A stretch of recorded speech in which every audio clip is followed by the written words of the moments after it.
সকালে বেলকনি খুলে দেখি বাইরেটা এত সুন্দর লাগছে দেখতে। আসলে কি জানো, কালকে রাতে বৃষ্টি হয়েছে তো, তাই মনে হয় এতটা সুন্দর লাগছে। এদিকে তোমাদের দাদা ডিউটি চলে গেল রোজকার মতো।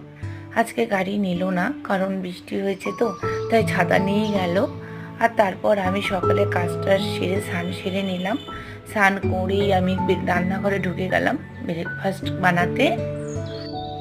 আর আজকে বাবুকে স্কুল পাঠাইনি, কারণ খুব বৃষ্টি হচ্ছিল সকালে। আর জানো জানো তো, বাবু যেদিন স্কুল যাবে না ওদিন ওর বায়না থাকে কিছু না কিছু। তা সকালে উঠে বলেছে, মা আমাকে আজকে ফ্রাই চিকেন ম্যাগি বানিয়ে দাও। তাই ওর জন্য সকালে ব্রেকফাস্টে ফ্রাই চিকেন ম্যাগিটা করলাম। আর আমার জন্য বানালাম ডিম টোস্ট, পাউরুটি আর চা। তো এইভাবে আমরা ব্রেকফাস্টটা করে নিলাম মা আর ছেলে। তারপর রিলস বানাবো। তো চলো এখন রাখছি, টাটা।